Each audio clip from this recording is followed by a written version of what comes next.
Assalamualaikum warahmatullahi wabarakatuh. Assalamualaikum warahmatullahi wabarakatuh. Assalamualaikum warahmatullahi wabarakatuh. Assalamualaikum warahmatullahi wabarakatuh. Warahmatullahi wabarakatuh. Halo, saya Jeskiel dan kelompok. Guys, perkenalkan nama aku Matthew Andrew Nathanael. Saya Nabila. Perkenalkan saya Bintang. Perkenalkan nama saya Gito Baisa Putra. Saya Hanifia Kamila Nurrahma. Halo, saya Wahyu. Saya akan menjelaskan tentang definisi dari pendaftaran tanah. Akan menjelaskan mengenai tujuan dari pendaftaran sertifikat tanah. Sekarang mengenai ruang lingkup dan subjek pendaftaran tanah. Ngajarin kalian gimana caranya mendaftarkan tanah kalian. Akan menjelaskan mengenai peraturan pelaksanaan pendaftaran tanah dan implikasinya. Saya akan menjelaskan mengenai tantangan dan juga masalah praktis dalam pendaftaran tanah. Mengingatkan akan pentingnya mendaftarkan tanah. Nah, apa sih pendaftaran tanah itu? Pendaftaran tanah menurut pasal 1 angka 1 Peraturan Pemerintah Nomor 24 Tahun 1997 tentang pendaftaran tanah adalah rangkaian kegiatan yang dilakukan oleh pemerintah secara terus-menerus, berkesinambungan dan teratur, meliputi pengumpulan, pengolahan, pembukuan, dan penyajian serta pemeliharaan data fisik dan data yuridis dalam bentuk peta dan daftar mengenai bidang-bidang tanah dan satuan-satuan rumah susun. Pertama, soal kepastian hukum. Sertifikat adalah bukti yang sah dan kuat kepemilikannya dan tidak akan bisa diganggu-gugat. Kedua, menghindari sengketa. Dengan batas jelas dan data terdaftar, potensi konflik dengan tetangga atau dengan pihak lain akan semakin minim. Ketiga, bisa menjadi modal. Jadi, sertifikat itu bisa digabungkan ke bank untuk dapat pinjaman modal usaha dan tanah akan menjadi produktif. Tanah. Baik, yang pertama adalah ruang lingkup pendaftaran tanah. Ruang lingkup pendaftaran tanah meliputi yang pertama pengumpulan dan pengolahan data. Kegiatan ini bertujuan untuk memperoleh data fisik dan data yuridis tanah.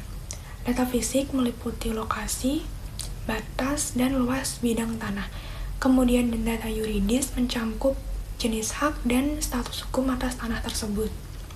Yang kedua, pendaftaran hak atas tanah dan peralihan. Yang ketiga meliputi pembukuan tanah.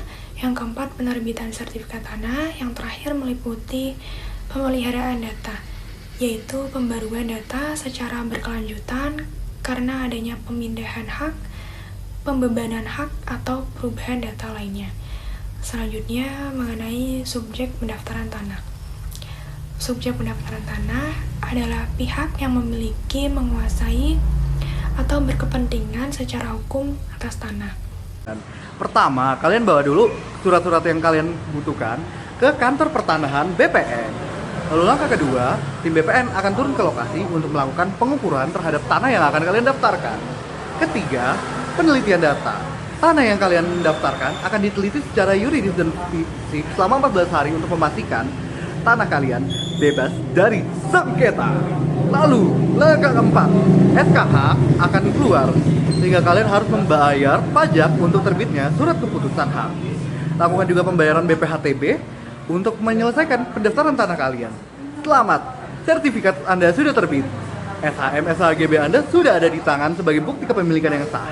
Peraturan pelaksanaan pendaftaran tanah di Indonesia diatur dalam beberapa regulasi utama. Salah satunya adalah Peraturan Pemerintah Nomor 24 Tahun 1997 tentang pendaftaran tanah. Di dalamnya diatur dua kegiatan utama, yaitu pendaftaran tanah untuk pertama kali dan pemeliharaan data pendaftaran tanah. Pendaftaran tanah untuk pertama kali dapat dilakukan dengan dua cara, yaitu secara sistematik dan sporadik. Implikasi dari pendaftaran tanah sangat penting karena memberikan kepastian hukum bagi pemilik atau pemegang hak atas tanah. Dengan adanya sertifikat tanah yang dikeluarkan secara resmi, konflik atau pertikaian mengenai status tanah dapat diminimalisasi. Pendaftaran tanah di Indonesia masih punya banyak masalah. Banyak masyarakat kita yang belum mendaftarkan tanah karena dinilai prosesnya ini susah, rumit, dan juga mahal. Data tanah sering tidak akurat, bahkan tumpang tindih. Koordinasi antar instansi juga belum maksimal dan aturan sering berubah-ubah tanpa sosialisasi yang jelas.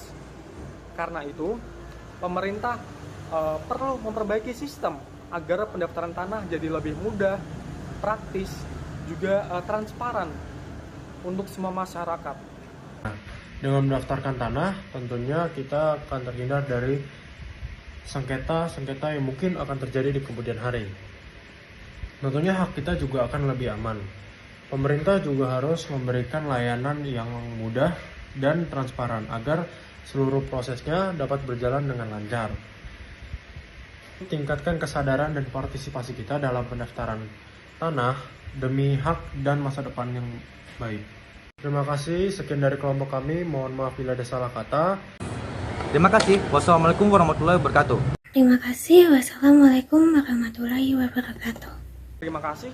Assalamualaikum warahmatullahi wabarakatuh. Semangat!